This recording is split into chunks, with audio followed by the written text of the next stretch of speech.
I just have no idea what happened to her, where she is. Nobody does, and it's pretty terrifying. McKenzie Lueck, a 23-year-old University of Utah student known for her kindness and bright spirit. She had just returned from her grandmother's funeral in California, landing in Salt Lake City after midnight on June 17, 2019. She texted her mother to say she'd arrived safely. That was the last anyone heard from her. Hours turned into days. McKenzie never came home. Calls went unanswered, texts undelivered, friends and family grew frantic. This wasn't like her. The silence was alarming and worry spread quickly. Where could she be? Had something happened on her way from the airport? The questions grew heavier with each passing hour. McKenzie had vanished without a trace. Welcome to the Dark Stories, where shadows speak and secrets are brought to light. Today, we unravel the chilling case of McKenzie Lueck, a promising young woman whose life was cut short by a hidden predator. This is a story of trust, deception, and a horrifying discovery that stunned a nation. Let's watch. Salt Lake residents on alert tonight as police continue to investigate in and around Hatch Park, the last place 23-year-old McKenzie Lueck was seen. We had the undercover units in our apartment complex right across the street, just driving around, looking at everything, looking in everything. Today, police releasing the last known photos of McKenzie Lueck at the Salt Lake City International Airport, where she arrived early Monday morning, took a Lyft ride from the airport, and was dropped off here at Hatch Park in North Salt Lake around 3 a.m. At this time, we cannot confirm the make and model of the vehicle that picked up McKenzie, or the description of the person at Hatch Park on June 17th. Which brings us to these cameras at the park. Hatch Park doesn't have any cameras. We have some dummy cameras. Cameras that might have captured critical clues aren't cameras at all, according to city manager Ken Leatham. This park's on a main street. It's right near the police station, and so it gets a lot of attention and a lot of eyes are on this park. But at 3 a.m., very likely empty. Salt Lake City police just had 3 vehicles just go down the road. Those who live across from the park say police continue asking for nearby surveillance footage, patrolling the neighborhood, searching for McKenzie Lueck. This is a 911 call made by McKenzie's father, Greg Lueck, when he started to realize that something wasn't right. Yeah, I'd like to get, if possible, have a wellness check done on my daughter. I've been trying to get a hold of her all week. I was just wondering if I could have somebody maybe go by her house and check on her. Last time we heard from her, she got off the plane coming back from LA. It was 1 a.m. She was going to grab an Uber and go home, but that's the last I've heard from her. So 1 a.m. this morning? No, 1 a.m. Monday morning. So we've been trying to get a hold of her all week. Usually it's unlike her to return a call, but it goes straight to voicemails. And does anyone have a key? I don't know. The landlord may. I don't know of anybody that would be there besides her roommates that would have a key. You know what? I take that back. She said she dropped one behind the mailbox, but she could never get it out. So there may be one back there. Somebody can fish it out, but I don't know if she ever got it out or not. Her friends now panicked too. Kennedy Stoner, a close friend and sorority sister, spoke to the media in those early days. She said McKenzie had been devastated by her grandmother's passing. However, she said this disappearance felt entirely out of character. She's close with her family, Kennedy told reporters. She wouldn't just vanish. Police launched a search. They traced McKenzie's movements after she landed at Salt Lake City International Airport. Surveillance footage showed her retrieving a brown suitcase from baggage claim. She looked tired but calm. Investigators then spoke to the Lyft driver who picked her up, and he confirmed that he dropped her off at Hatch Park and that she willingly got into another vehicle. He said that she didn't seem distressed and that she didn't signal for help. Remember, I was actually going to turn off my my app and go home, but right then I got another order to go pick somebody up downtown. So I just went to go pick up that person. They seemed to know each other really well, because I think all I heard was, "How are you doing? How are your trip?" Just kind of basic greetings. The situation seemed very safe. She obviously knew the person that she was getting into the car with. The clock was ticking, and every moment felt critical.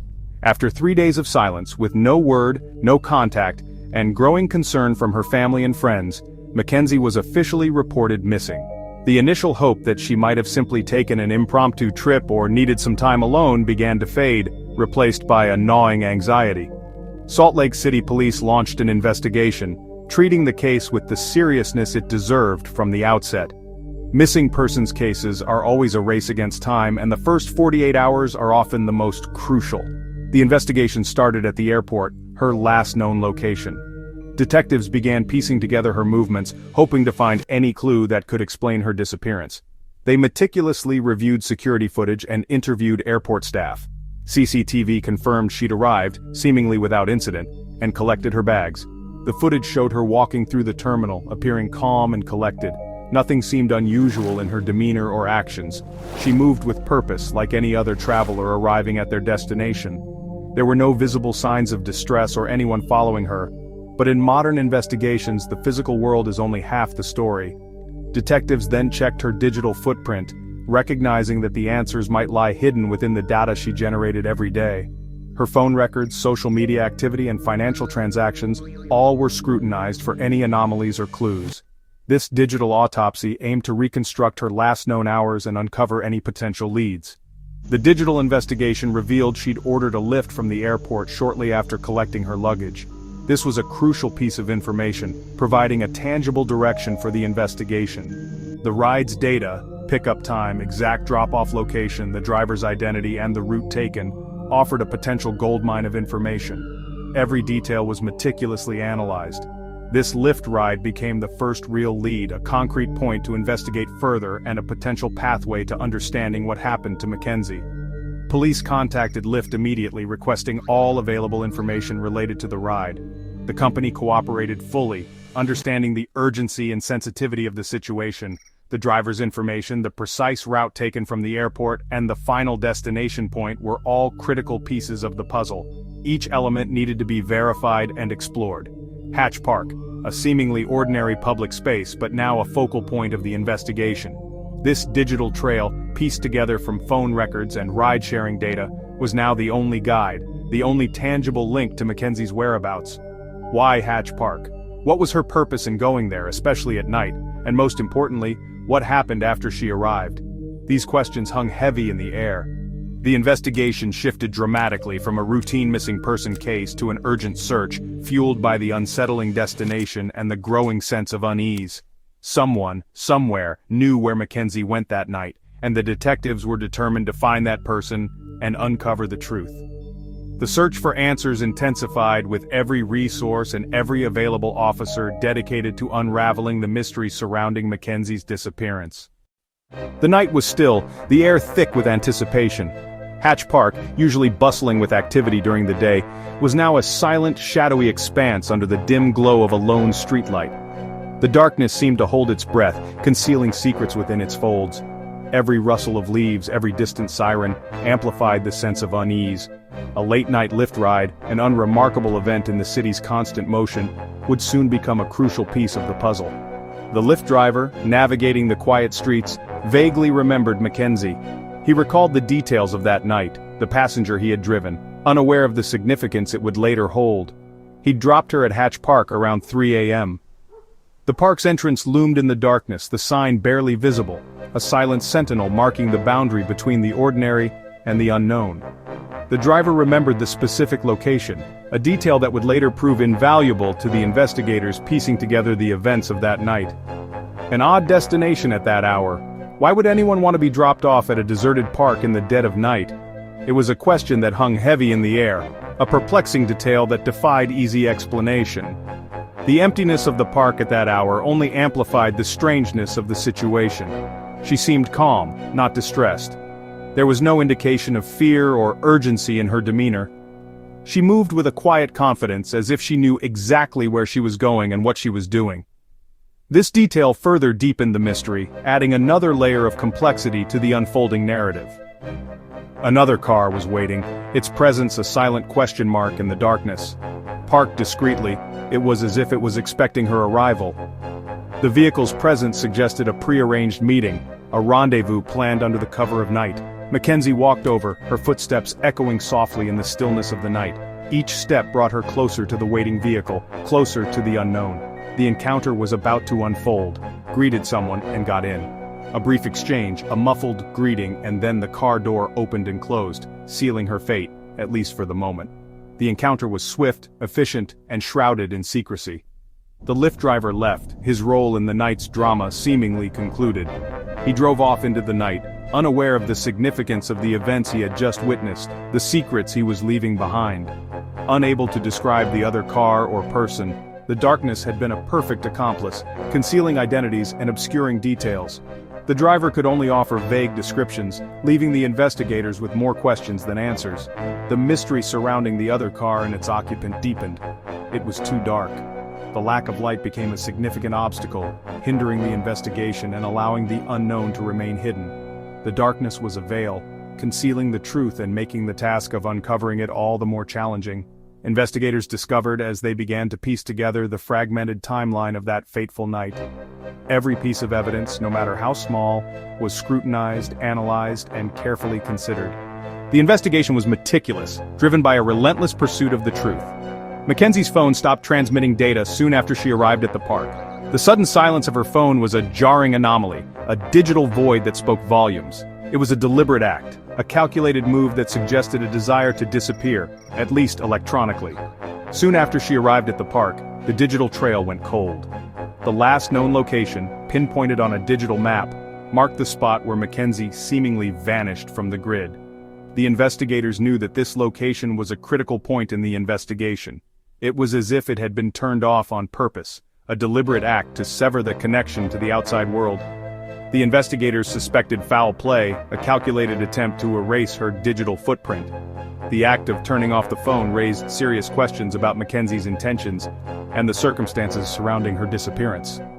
But there was another phone in the area at the same time, its presence adding another layer of intrigue to the already complex situation. This second phone became a focal point of the investigation, a potential link to McKenzie's disappearance. Its signal moved away from the park, charting a course away from the scene of the meeting. The movement of this second phone suggested a departure, a flight from the park that could hold the key to unlocking the mystery, and kept transmitting, sending out a steady stream of data that could be tracked and analyzed.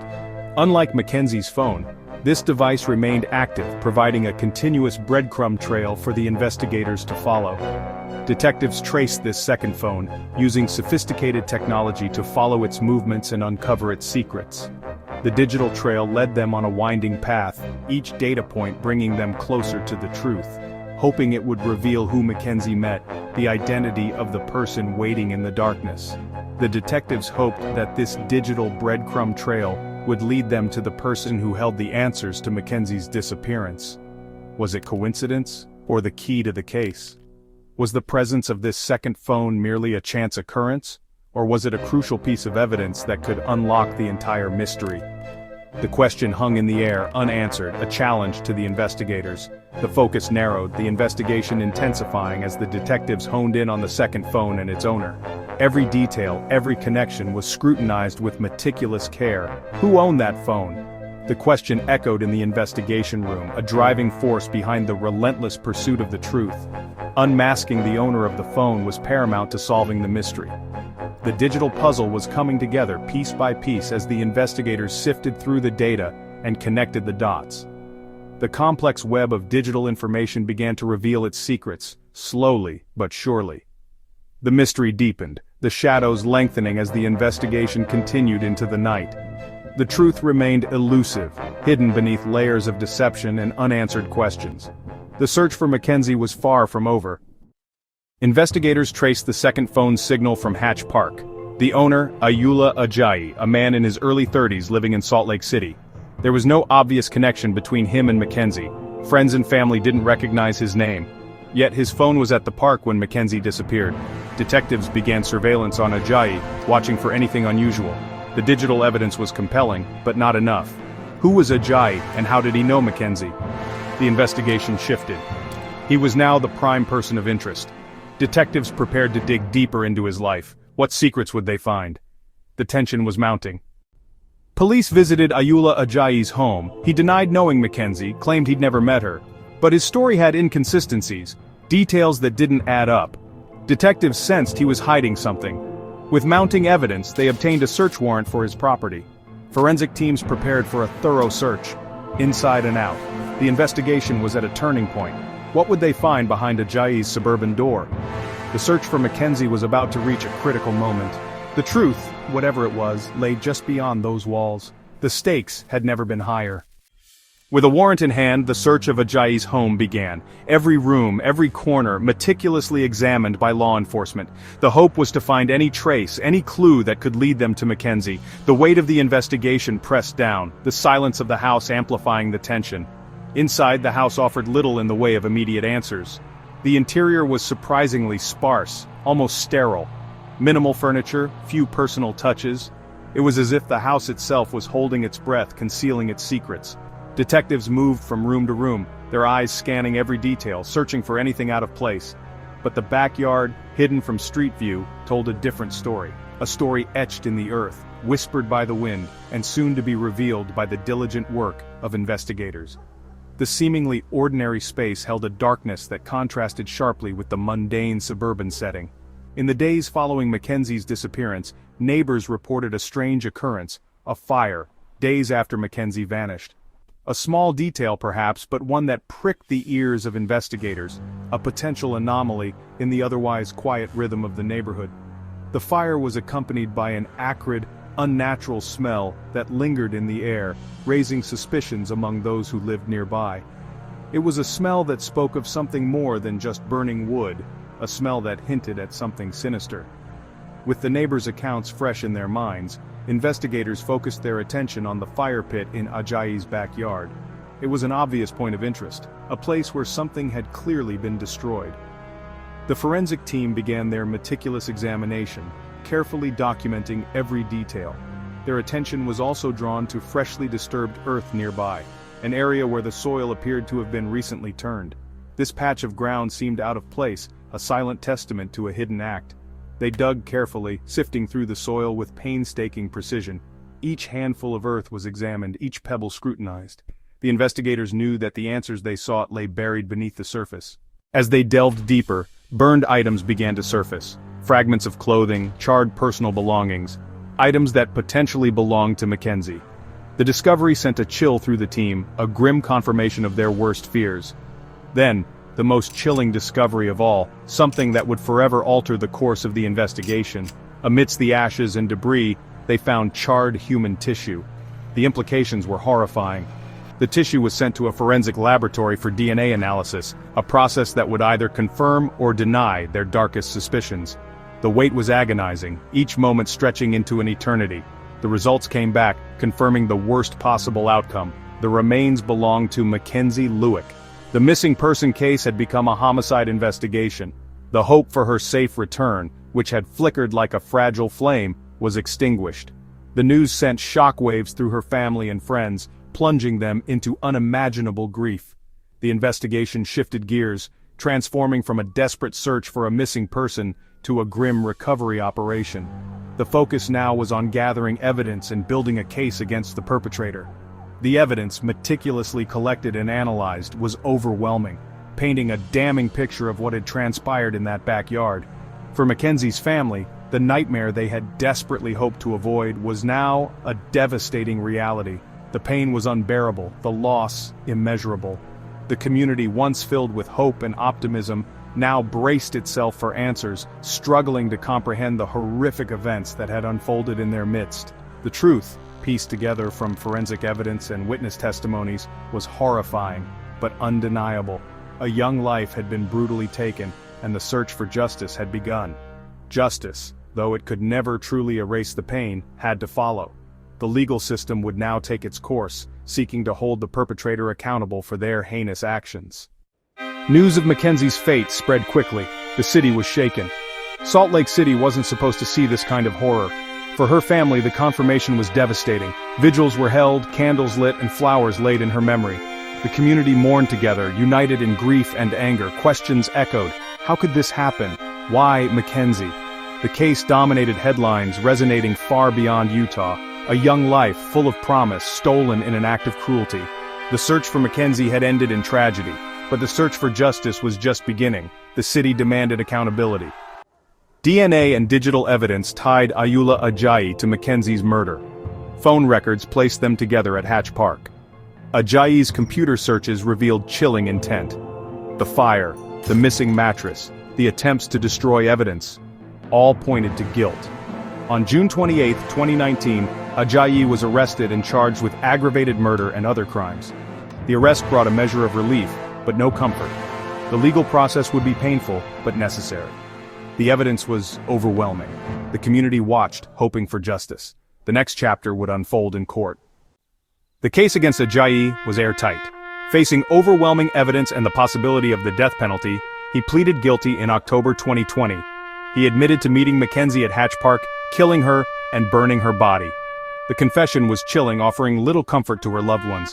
Aayi was sentenced to life in prison without parole. Justice, in the eyes of the law, was served. For McKenzie's family, the pain endures. A life sentence of grief. The case closed, but her memory lives on. The tragedy left a mark on the city, a reminder of darkness behind ordinary facades. McKenzie Lueck will not be forgotten.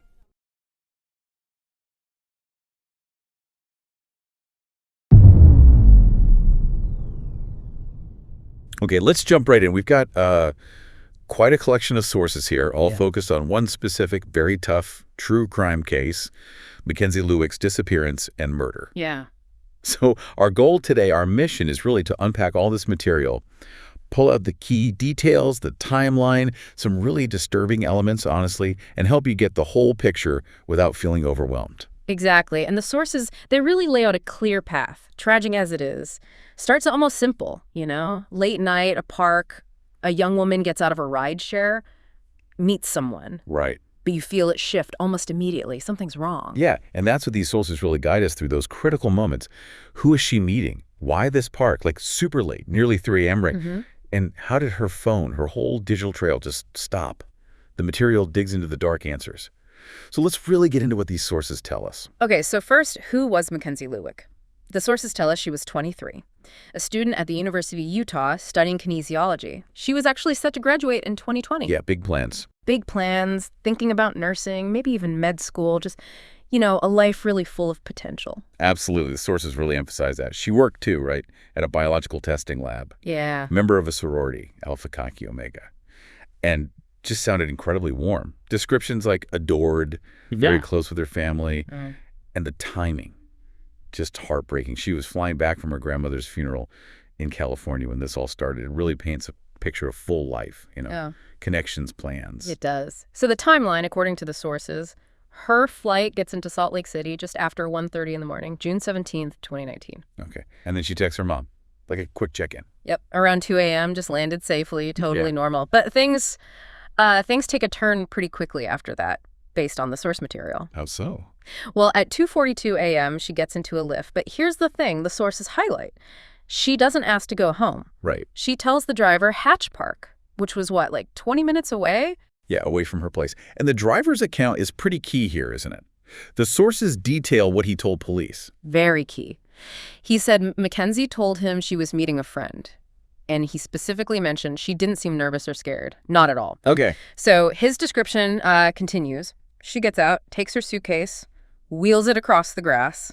There's another car waiting. Mm-hmm. She meets the person in that car, and the Lyft driver just drives off. And that's it. The sources make it chillingly clear. That's the last time anyone reported seeing McKenzie Lueck alive. Yeah. And then the digital footprint just ends. It's eerie. The sources pinpoint her final text message. Yep. 2:58 a.m. Sent to a man named Aula Aayi. Okay, Aula Aayi. And just 1 minute after that text, 2:59 a.m., her phone powers off. And never back on. Never back on, according to all the sources. Wow. That timing, 2:59, and who got that last text, obviously becomes hugely important later. Which brings us right to Aula Aayi. So how did they know each other? The sources say they connected online. Yeah, months before, on a website called Seeking Arrangement. Yep. Okay. Now, the sources do touch on the fact that this platform is, well, controversial, often linked with, you know, transactional kinds of relationships. Right, there's a stigma. There is. But the sources also make a point to say her friends didn't judge her for it. They described her as independent, financially savvy, suggesting maybe her reasons weren't the stereotype. Interesting. And Aula himself, what did he look like on the surface? The sources paint a picture of someone who seemed pretty accomplished. Right. Originally from Nigeria, had a green card, worked IT jobs, like recognizable companies. He was even briefly in the Army National Guard. Seemed stable. Successful almost. But the sources suggest that was just a facade. Oh, yeah. You dig a little deeper into the material and that image starts to crumble pretty fast, like his history at Utah State University. What happened there? Well, he got kicked off campus back in 2012. Sources mentioned visa violations and some kind of theft investigation. Not great. Not great. He did come back in 2015, studied computer science, but the sources say he didn't stick around long, never actually graduated. So you see this kind of pattern, maybe. Instability under the surface. And then there's the book. The sources mention a novel he self-published. Yeah, this is really disturbing. 2018, it's called Forge Identity. And the sources specifically point out that this book had scenes of violent crime, specifically characters being murdered and then burned. Wow. Burned. Yeah. It's a chilling detail. Yeah. Given what happens later. The sources explicitly draw that parallel. Explicitly. It's hard to ignore. Okay, this next part from the sources is just deeply unsettling. Feels like a massive red flag looking back. A contractor came forward. Yes. This was just 2 months before McKenzie vanished, April 2019. Aula approached this contractor wanting him to build something really weird. Which was? A secret room, soundproof, under his front porch. And the details Aula insisted on, according to the source, really specific, really creepy, had to be done fast, no windows at all, hooks installed on the walls. Hooks? Good grief. And a fingerprint lock. A biometric fingerprint lock on the door. Yeah. Wow. What possible reason did he give for needing that? His excuse, the sources say, was super weak. Said he needed to hide alcohol from his Mormon girlfriend. Right, because that requires hooks and a fingerprint lock. Exactly. And what's telling is the contractor's gut feeling. Right. The sources say he refused, just told Aula something about the request felt off. Smart guy. Yeah. But Aula apparently didn't give up easily. The contractor said he kept texting, offering more money, pushing, saying his girlfriend was coming soon and had to be done now. The sources really hammer home how specific and insistent he was about this hidden room. And there were cameras, too. The sources mentioned a cleaner confirming his house was wired. Loaded with them, especially the cleaner noted, in the bedroom, which adds another piece. Where it connects to? The sources connected to the fact that Aula disabled his own home security system right before McKenzie got to Hatch Park that night. Yeah, so you put it all together, the room request, the hooks, the cameras, turning off the alarm. The sources really build a case for, well, premeditation, planning, long before she even got in that Lyft. Okay, so while Aula's doing all this, McKenzie's family, they obviously don't know any of it. Yeah. They just know she hasn't checked in. The sources describe their growing panic. Understandably frantic, yeah. That 2 a.m. text on June 17th was the last they heard. Right. At first, maybe she's tired, maybe busy. But then days go by. She misses a midterm exam, doesn't feed her cat, which friends said was unthinkable.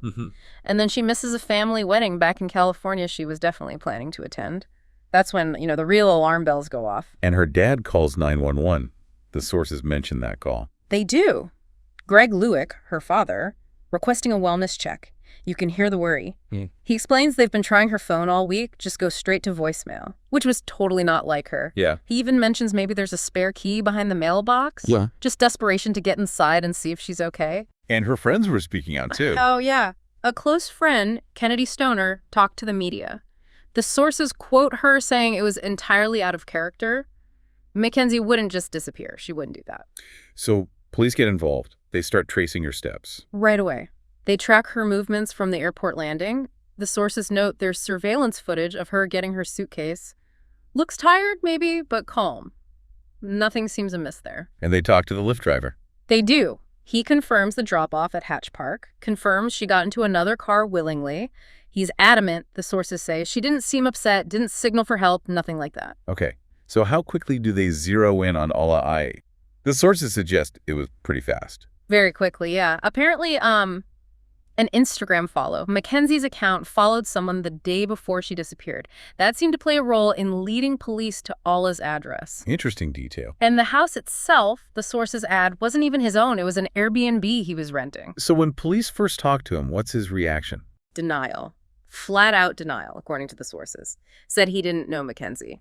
But they already had evidence to the contrary. They did. They had those phone records.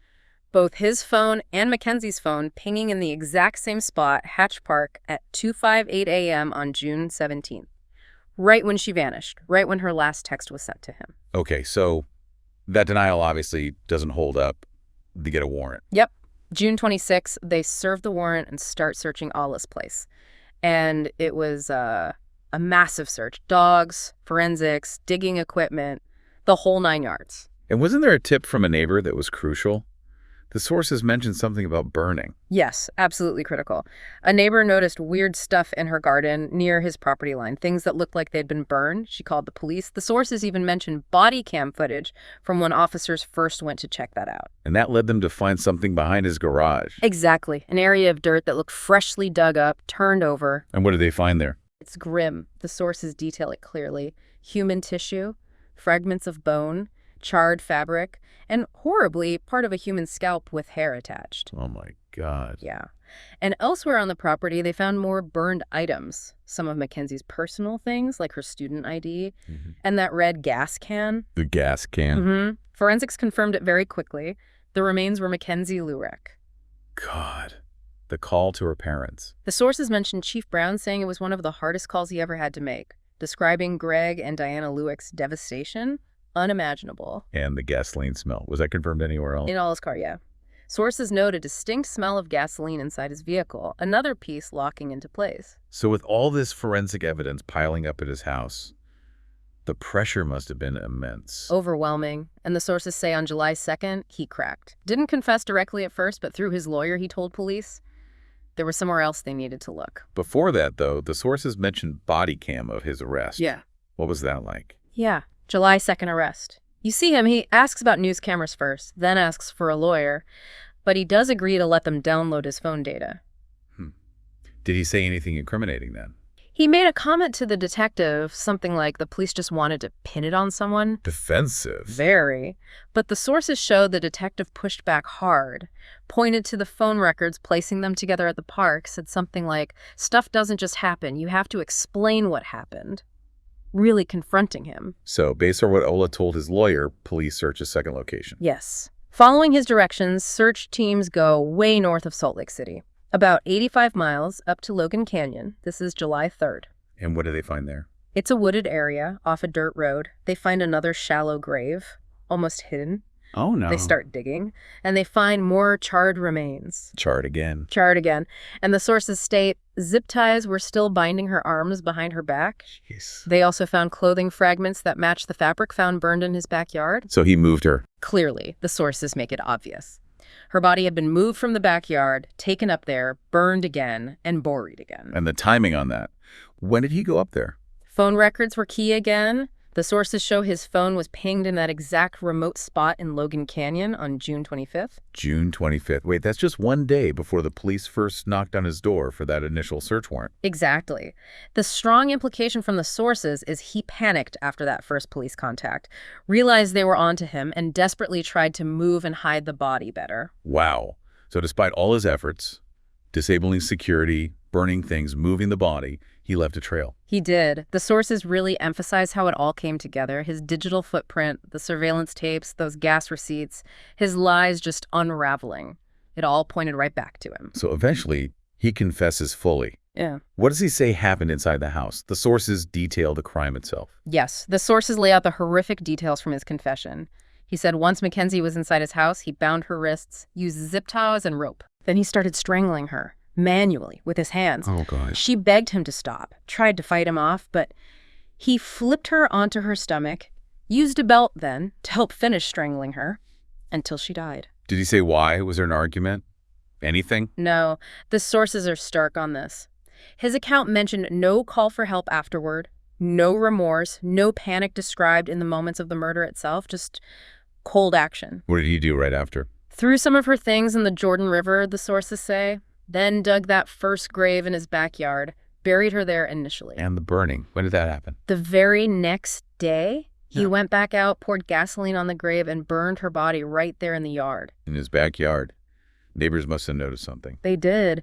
The sources mentioned neighbors later recalling this thick, awful chemical smell. One even saw him out by a fire pit with a red gas can. The same gas can they found? The same one found later in his car, yeah. And they had receipts showing he bought that gas can just hours after Mackenzie disappeared. Unbelievable. Okay, so it goes to court. He pleads guilty. Yes. October 7th, 2020, Aula Aayi pleaded guilty to everything. Aggravated murder, desecration of a human body.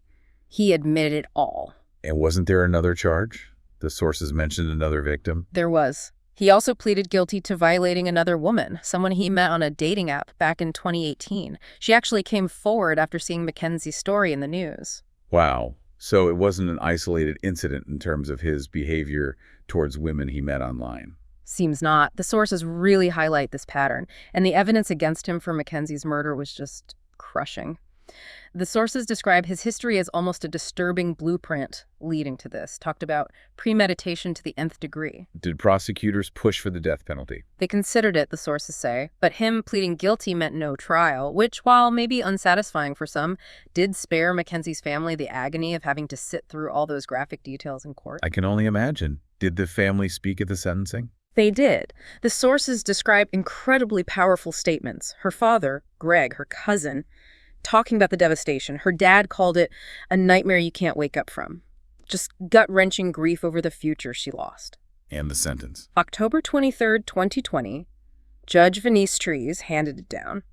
Life in prison, no possibility of parole for the murder. Life without parole. Plus another 5 years tacked on for the desecration of her body. Did Aula say anything at the sentencing? He made a very brief statement. The sources quote him saying, "I'm sorry for what I did." Did anyone believe him? The sources are pretty clear. No, the DA, her family, friends, nobody felt it was sincere, just words. So after all this, the investigation, the confession, the conviction, did we ever get a clear why from him? The sources address the motive. That's the big, unsettling question left hanging, isn't it? Aula himself never gave a clear reason. It remains unanswered from his perspective, according to the sources. But prosecutors had theories. They suggested, the sources mentioned, that maybe it was just to know what it felt like, to live out some kind of dark fantasy, because there was no fight beforehand, no argument, he described, no real history between them beyond meeting online. But what the sources show undeniably is the planning, the immense amount of planning. Yeah. That secret room request, turning off his own alarm system, the burning, the moving the body, burning it again. So much effort. So much calculation. Okay. Well, this deep dive through the sources, yeah, it's really laid bare the whole awful trajectory. McKenzie's vibrant life, that planned meeting, the absolutely horrific details of what happened to her, and how the investigation pieced it all together. Yeah, the material we looked at, it creates a horrifyingly clear timeline, shows that chilling level of planning, even if the actual reason he chose McKenzie that night, well, that stays murky, at least from his end. But as the sources pointed out, her life did leave traces. McKenzie's life left traces, exactly. And those traces, plus really solid police work, they led to the truth. They led to Aula Aayi. So a final thought for you, drawing on what we've discussed from these sources. Think about that stark contrast. On one hand, you have this incredibly meticulous planning the soundproof room idea with hooks, disabling security, the double burial and burning attempt, just layers of calculation. And on the other hand, the motive suggested by the prosecution and the sources is almost abstract, just to live out a fantasy, to know what it felt like. What is that juxtaposition, that disconnect between the intense preparation and the seemingly vague, depraved motive described in the material? What does that suggest to you about the nature of this kind of extreme, planned violence? Something to really mull over. Definitely something to think about. Thank you for joining us for this deep dive.